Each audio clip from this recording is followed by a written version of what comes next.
നമസ്കാരം. News express ഇത്തവണ മറ്റൊരു ജനകീയ വിഷയവുമായാണ് നിങ്ങളിലേക്ക് എത്തിച്ചേരുന്നത്.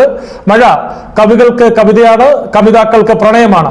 എന്നാൽ ഓരോ മഴത്തുള്ളിയും ഭൂമിയിലേക്ക് പതിക്കുമ്പോൾ വളരെ ഭീതിയോടെ സ്വന്തം മക്കളെ നെഞ്ചോട് ചേർത്ത് പിടിച്ച് ഒരു രാത്രി പോലും സമാധാനത്തോടെ കിടന്നുറങ്ങുവാൻ കഴിയാത്ത ഒരു ജനതയുടെ കഥയാണ് ഇന്ന് ഞങ്ങൾക്ക് നിങ്ങളോട് പങ്കുവെക്കാനുള്ളത്. പീരുമേട് നിയോജക മണ്ഡലത്തിലെ പൂട്ടിക്കിടക്കുന്ന ആ തോട്ടങ്ങളിലെ തൊഴിലാളികളുടെ അവസ്ഥ, ആ ലയങ്ങളുടെ അവസ്ഥ അതിദയനീയമാണ്. ബ്രിട്ടീഷ് ഭരണകാലത്ത് നിർമ്മിച്ച ഈ ലയങ്ങൾ ഏത് നിമിഷവും തകർന്നു വീഴാവുന്ന ആ അവസ്ഥയിലാണ് ഉള്ളത്.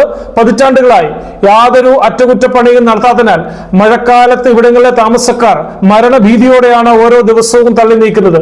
26 വർഷമായി അടഞ്ഞു കിടക്കുന്ന ആ പീരുമേട് ടീ കമ്പനി, അതോടൊപ്പം തന്നെ MMJ പ്ലാന്റേഷൻ, മിൽഗം പ്ലാന്റേഷൻ, മാമല എന്നിവിടങ്ങളിലെ സ്ഥിതിയും അതീവ ഗുരുതരമാണ്. അതുപോലെ തന്നെ ചത്തത്തിനൊക്കുമോ ജീവിച്ചിരിക്കുമെങ്കിലും പറയുന്നത് പോലെ അതുപോലെ ഭാഗികമായി മാത്രം പ്രവർത്തിക്കുന്ന പോപ്സൺ ഗ്രൂപ്പ്, ബദൽ പ്ലാന്റേഷൻ എന്നിങ്ങനെയുള്ള അവസ്ഥയും വ്യത്യസ്തമല്ല. നിലവിൽ പ്രവർത്തിക്കുന്ന തോട്ടങ്ങളിലെ തൊഴിലാളികൾക്ക് കഴിഞ്ഞ ഒരു വർഷമായി ശമ്പള കുടിശ്ശിക, ഗ്രാറ്റുവിറ്റി ഇങ്ങനെയുള്ള ഉൾപ്പെടെയുള്ള ആനുകൂല്യങ്ങൾ ലഭിക്കാനുണ്ട്. അതോടൊപ്പം തന്നെ ജീവിതം തന്നെ അനിശ്ചിതത്തിലായിരിക്കുകയാണ് ഇവിടങ്ങളിലെ തൊഴിലാളികളുടെ അവസ്ഥ.